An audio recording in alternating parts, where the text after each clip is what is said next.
और आगे बढ़ते हैं, आपको बता दें कि बहराइच में हिंसा करने वालों पर योगी सरकार के सख्त तेवरों का असर ग्राउंड पर दिखना शुरू हो गया है। हिंसा प्रभावित इलाकों में तेजी से हालात सामान्य हो रहे हैं, वहीं हिंसा के आरोपियों पर कानून का शिकंजा कसता जा रहा है। एक रिपोर्ट इसी से जुड़ी आपको दिखाते हैं।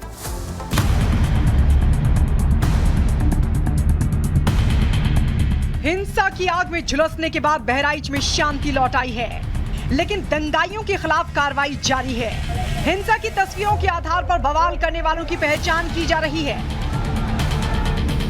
ग्राउंड पर उतरे यूपी सरकार के सीनियर अफसर खुद हालात की मॉनिटरिंग कर रहे हैं। हिंसा प्रभावित इलाकों में शांति स्थापित करने में प्रशासन सफल रहा है। आम लोग भी अपने रोजमर्रा के कामकाज कर रहे हैं। देर शाम भी बाजार खुल रहे हैं। हालांकि किसी भी तरह की संदिग्ध हलचल रोकने के लिए फोर्स की भी तैनाती है। भारी फोर्स यहाँ पर आई हुई है और ऐसे ही लगातार इन रास्तों पर फोर्स अलग अलग एरिया में, अलग अलग बाजार में आई हुई है और लगातार निरीक्षण कर रही है, पेट्रोलिंग कर रही है ताकि किसी तरह की कोई दिक्कत ना हो। तनाव चूँकि थोड़ा सा सामान्य है, पुलिस फोर्स बहुत ज़्यादा है बहराइच में, जिसकी वजह से जो आक्रोशित जो भीड़ थी वह नहीं दिखाई दी है, उसको कंट्रोल कर दिया गया है पूरी तरह से। दुर्गा प्रतिमा विसर्जन के दौरान बहराइच की फिजा खराब करने वालों पर यूपी सरकार कड़ी कार्रवाई की तैयारी कर रही है। योगी सरकार के सख्त रुख के बाद बहराइच के हिंसा प्रभावित इलाकों में शांति है। अब तक 50 से ज्यादा दंगाइयों को जेल भेजा गया है। वीडियो फुटेज से आरोपियों की पहचान की जा रही है। 2 शिफ्टों में 24 घंटे निगरानी कर रहे हैं सीनियर अफसर। हिंसा प्रभावित इलाकों को 9 सेक्टर्स में बांटकर पुलिस की तैनाती की गई है। निगरानी और मदद के लिए प्रशासन एक कंट्रोल रूम भी बनाया है। हिंसा प्रभावित लोगों की मदद के लिए सर्वे कराया जा रहा है। सोशल मीडिया के जरिए भी अराजक तत्वों पर नजर रखी जा रही है। कड़ी कार्रवाई के लिए आरोपियों की क्राइम कुंडली खंगाली जा रही है। दावा किया जा रहा है कि हिंसा भड़काने वालों के खिलाफ बुलडोजर एक्शन भी हो सकता है। हालांकि इसके लिए पहले प्रशासन तमाम अवैध निर्माण को चिन्हित करेगा। चप्पे चप्पे में पुलिस की नज़र है, उनको ट्रेस किया जा रहा है, उनको ढूंढा भी जा रहा है और आश्वासन भी दिया गया है कि जल्द ही ऐसे लोगों को, यानी कि जो अपराधी हैं, उनको पकड़ा जाएगा और जो उनको सज़ा जो परिवार कह रहा है उसके ही अनुरूप कहीं न कहीं कानून के दायरे में लाकर पुलिस उनको सज़ा देगी। पुलिस ने इस मामले में 2 और केस भी दर्ज कर लिए हैं।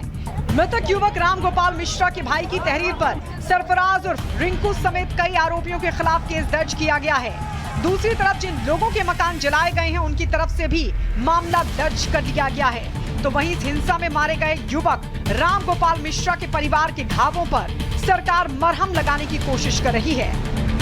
लखनऊ में पीड़ित परिवार ने मुख्यमंत्री योगी आदित्यनाथ से मुलाकात की। यूपी सरकार की तरफ से पीड़ित परिवार को 10 लाख की मदद दी गई है। परिवार को मुख्यमंत्री आवास व शौचालय का स्वीकृति पत्र भी दिया गया है। मृतक की पत्नी को नौकरी देने का भी भरोसा दिया गया है। अफवाहों को रोकने के लिए बहराइच जिले के कुछ इलाकों में इंटरनेट सेवाएं बंद हैं। हिंसा की चिंगारी फिर किसी भी तरह से ना भड़क पाए, इसके लिए सरकार और प्रशासन पूरी तरह से चौकस है, जिसका असर ग्राउंड पर दिख रहा है। दंगे की साजिश रचने वाले आरोपियों की धरपकड़ लगातार जारी है। Bureau report, Republic Bharat.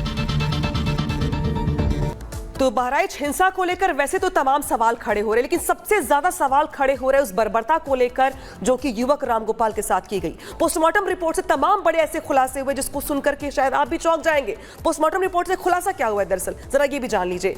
Report में यह बताया गया है कि चाकू से यहां पर हमला किया गया, गोलियां बरसाई गई, हत्या से पहले बर्बरता की गई और इस कदर हद पार की गई कि पैर के जो अंगूठा है उसके नाखून तक उखाड़ लिए गए। शिखा, बिल्कुल, देखिए बर्बरता इस हद तक थी कि आंखों पर हमला किया गया, गोलियां बरसाई गई। बाद में जब ये देख लिया गया पूरी तरीके से बर्बरता कर दी गई, उसके बाद गोलियां भी बरसाई गई।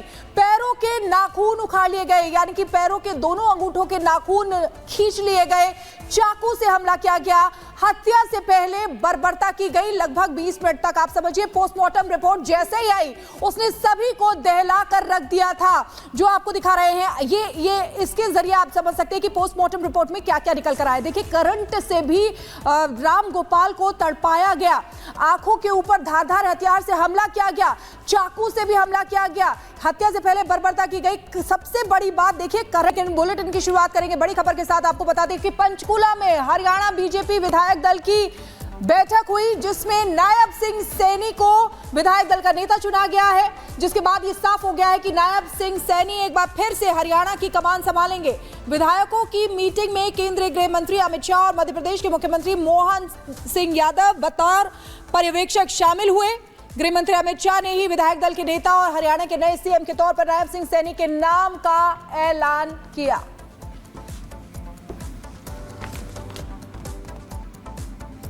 तीसरी बार आज हरियाणा में भारतीय जनता पार्टी की सरकार बनी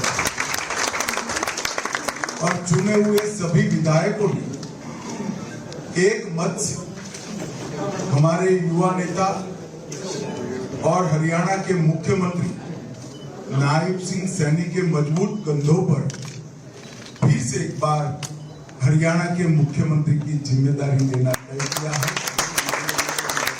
मैं पार्टी के राष्ट्रीय अध्यक्ष की ओर से, देश के प्रधानमंत्री जी की ओर से और करोड़ों कार्यकर्ताओं की ओर से भाई नायब सिंह सैनी को बहुत बहुत बधाई और मंत्री अमित शाह को सुन रहे थे आप, जिन्होंने नायब सिंह सैनी को बधाई दी है। साथ ही ये भी कहा कि हरियाणा में बीजेपी की नीतियों की जीत है। साथ ही ये भी कहा कि हरियाणा में जो 36 बिरादरियां हैं उनका भी यहाँ पे सहयोग मिला। बीजेपी ने हरियाणा को करप्शन मुक्त यहाँ पर किया है।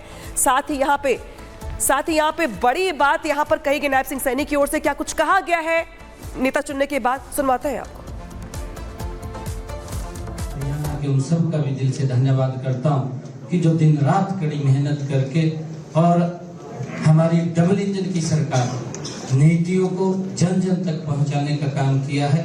और इतना बड़ा विश्वास जो हरियाणा की जनता ने आज तीसरी बार कंटिन्यूटी के अंदर ये भारतीय जनता पार्टी के ऊपर किया है, ये विश्वास ये नरेंद्र मोदी जी की नीतियों का विश्वास है, ये नरेंद्र मोदी जी की ही गारंटी है जिसके ऊपर आज हरियाणा ने विश्वास किया है। और ये प्रण हरियाणा के लोगों ने लिया है कि हम मोदी जी के उस संकल्प को 2047 तक जो विकसित राष्ट्र बनाने का संकल्प आदरणीय मोदी जी ने लिया है उसको आगे बढ़ाने का हम कार्य करेंगे।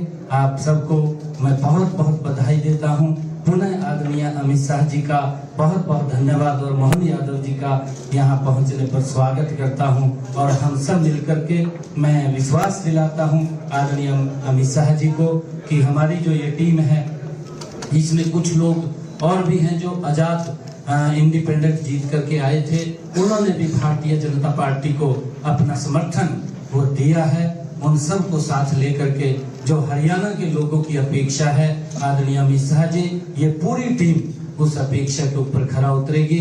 आदरणीय मोदी जी और आपके सपनों को जो भारत आप बनाना चाह रहे हैं उस भारत को बनाने में हम कृत संकल्प होते हुए आगे बढ़ने का काम करेंगे। मैं पुनः आप सबका बहुत बहुत स्वागत और धन्यवाद करता हूँ।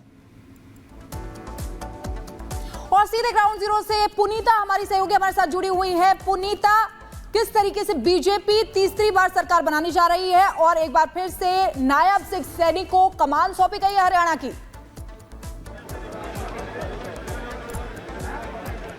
पुनीता। बिल्कुल, देखिए बड़ी खबर यही है आज की कि नायब सैनी को एक बार फिर से विधायक दल का नेता चुन लिया गया है। मैं अभी देखिए यहाँ पर बीजेपी कार्यालय के बाहर ही हूँ। अंदर अभी अमित शाह मौजूद हैं, मोहन यादव भी अंदर मौजूद हैं। अभी भी अंदर जो है चर्चा विधायकों के साथ जारी है। लेकिन आपको ये बता दें कि देखिए जिस तरीके से लगातार उनके नामों की चर्चाएं तेज थी और आखिरकार यानी कि सर्वसम्मति से आज उन्हें विधायक दल का नेता भी चुन लिया गया है। कृष्ण बेदी विधायक है, अनिल विज हैं जिन्होंने उनके नाम का प्रस्ताव रखा था। इसके बाद सभी विधायकों ने उनके नाम पर सहमति जताई है और अब थोड़ी देर में सरकार बनाने का दावा भी पेश कर दिया जाएगा। राजभवन जो है तमाम बीजेपी के जो विधायक हैं वो पहुंचेंगे थोड़ी देर, 2 बजे का समय बताया जा रहा है जब यहां से निकलकर राजभवन सभी विधायक जाएंगे और वहां पर सरकार बनाने का दावा पेश किया जाएगा। इसके बाद कल 11 बजे का समय है जब शपथ ग्रहण समारोह होगा और उस शपथ ग्रहण समारोह को भी भव्य रूप देने के लिए तमाम तैयारियां जो है वो पूरी की जा रही है क्योंकि 50,000 से ज्यादा लोगों की जुटने की वहां पर संभावना। इसके अलावा प्रधानमंत्री नरेंद्र मोदी हो और कई केंद्रीय मंत्री जो हैं उस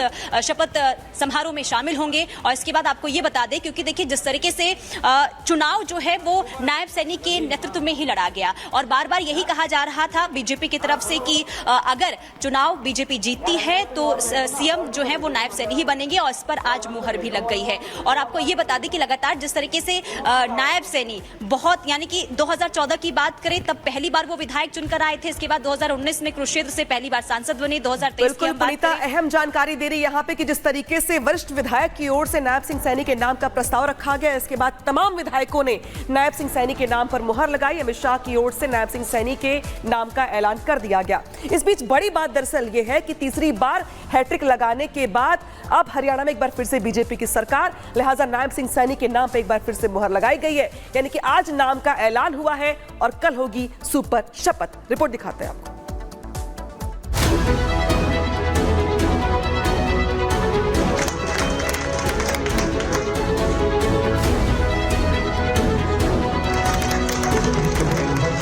हरियाणा में नायब ही बीजेपी के नायक। हरियाणा के लिए आज अहम दिन है। प्रदेशवासियों को आज नया सीएम मिल गया है। चंडीगढ़ में बीजेपी विधायक दल की मीटिंग में नए सीएम के नाम का ऐलान किया गया। वैसे तो तय था कि नायब सैनी ही सीएम होंगे, लेकिन आधिकारिक तौर पर आज विधायक दल की बैठक में उनके नाम पर मुहर लग गई। केंद्रीय मंत्री अमित शाह और मध्य प्रदेश के सीएम मोहन यादव बतौर पर्यवेक्षक चंडीगढ़ में विधायक दल की मीटिंग में शामिल हुए और उन्होंने नायब सिंह सैनी के नाम का प्रस्ताव रखा, जिस पर सभी विधायकों ने अपनी सहमति जताई।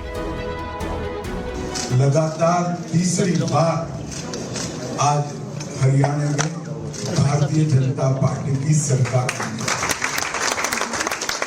और चुने हुए सभी विधायकों ने एक मत से हमारे युवा नेता और हरियाणा के मुख्यमंत्री नायब सिंह सैनी के मजबूत कंधों पर फिर से एक बार हरियाणा के मुख्यमंत्री की जिम्मेदारी लेना तय किया है।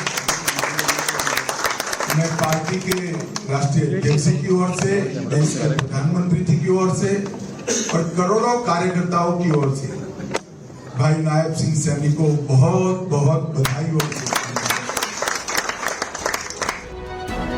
तो अब यह तय है कि नायब सिंह 17 अक्टूबर को हरियाणा के मुख्यमंत्री के तौर पर शपथ लेंगे। शपथ ग्रहण की जोरदार तैयारी की गई। जानकारी के मुताबिक पीएम मोदी भी नायब सिंह सैनी के शपथ ग्रहण समारोह में शामिल हो सकते हैं। महाराष्ट्र और झारखंड चुनाव के पहले हरियाणा के शपथ ग्रहण को बीजेपी के बड़े शक्ति प्रदर्शन के तौर पर भी देखा जा रहा है। बीजेपी ने चुनाव के पहले ही घोषणा कर दी थी कि नायब सिंह सैनी ही जीतने के बाद अगले सीएम होंगे। उधर अनिल विज और राव इंद्रजीत का नाम भी सीएम दावेदारों में था और उन्होंने खुद इच्छा भी जताई थी। हालांकि चुनाव के नतीजे आने के बाद उन्होंने खुद एक तरफ से अपनी दावेदारी वापस ले ली थी। दरअसल हरियाणा में बीजेपी सबसे बड़ा सियासी अखाड़ा, जहां परखा जाएगा हर दावा, किसके दावे में दम। राष्ट्र सर्वोपरि सम्मेलन 18 अक्टूबर को सिर्फ रिपब्लिक भारत पर।